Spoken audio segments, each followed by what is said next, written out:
Alright, so I know this is a bit late since this teaser came out a while ago, like around 2 weeks ago.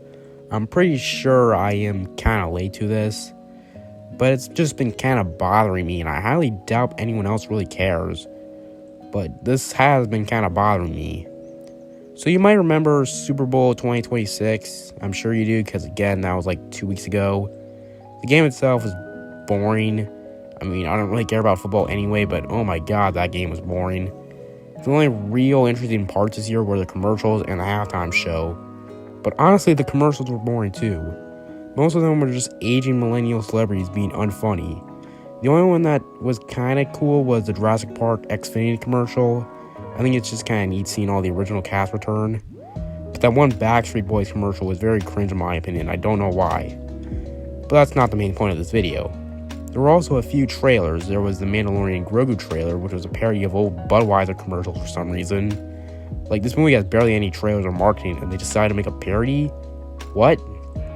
At least the trailer released later was way better. And there was also a Mario Galaxy movie trailer, which was just an extended clip of the Yoshi and dinosaur scene from one of the trailers. And there were some odd exclusions, like, there was no Avengers Doomsday trailer, which I was already, like, whatever, because like there's already 4 trailers, but it's still kind of strange that actually it's not really that strange. But like, where was the Spider-Man Brand New Day trailer? Like, that movie is coming out in only 5 months. There's still no trailer. Like, seriously, just release a trailer at this point. But anyway, the main subject of this video was the Minions and Monsters trailer. Now, the trailer itself was whatever, but compared to every other trailer, it was really the only interesting one out of all of them. The trailer itself was fine. Nothing really interesting really showed up. But what kind of pisses me off about this movie is the continuity errors. Now, I know a lot of people are going to be like, why do you care about continuity in Minions movies? I don't know, I just like movie franchises having set continuities and no contradictions or plot holes. So it just really makes me upset when a franchise doesn't care about continuity and just wants to do whatever. Looking at you, X-Men. And it looks like that's what Illumination is doing with the Despicable Me/Minions franchise. Like, I enjoy the Despicable Me movies, even though they kind of fell off after the 3rd film. But I did also like Minions: The Rise of Gru. I thought that was a good movie.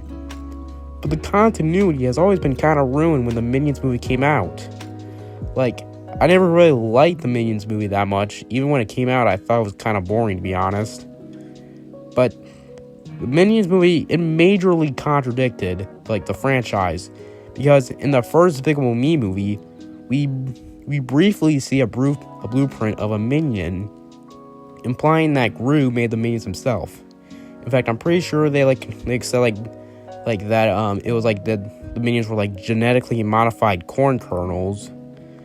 But in the Minions movie, they threw all of that away and instead said that they're like some weird animal species that are older than the human race.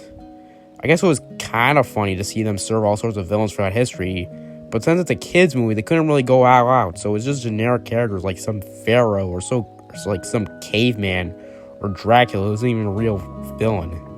The only real villain was Napoleon. And then this is what inspired me to make this video in the first place. So, in this scene, they accidentally kill Napoleon, and then they flee, and they go into a cave, and this scene is set in 1812. And then the Minions stay in this cave until Minions, which is set in 1968. Now, when is Minions and Monsters set?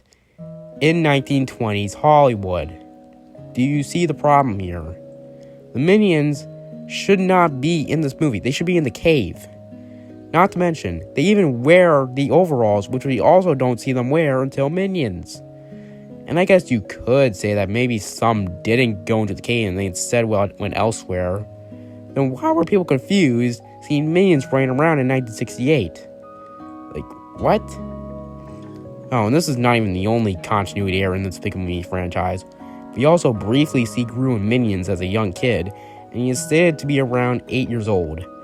And then Minions: The Rise of Gru is set 8 years later, but not only has he not aged at all, but he is only 11 years old. Are you kidding me? Also, do any of you remember Drew from Despicable Me Freed? No, you don't. I honestly completely forgot he existed, to be honest. But something you definitely don't remember is Gru's full name. His full name is not Gru. His first name is actually Felonious. That's right, Gru is actually his last name. Now, I'm sure you probably forgot about that, but so did Illumination. So I guess that means that Drew's full name is Drew Gru. And even more egregiously, Gru Jr.'s full name is Gru Jr. Gru. Why does this video get so heated at the end? I don't know why, but the more I think about this franchise timeline, the more it just doesn't make sense. Like, this is probably the animated movie franchise equivalent of the X-Men timeline. It's that bad. Anyway, I hope you enjoyed this video. If you like this video, then subscribe and turn on notifications, and goodbye.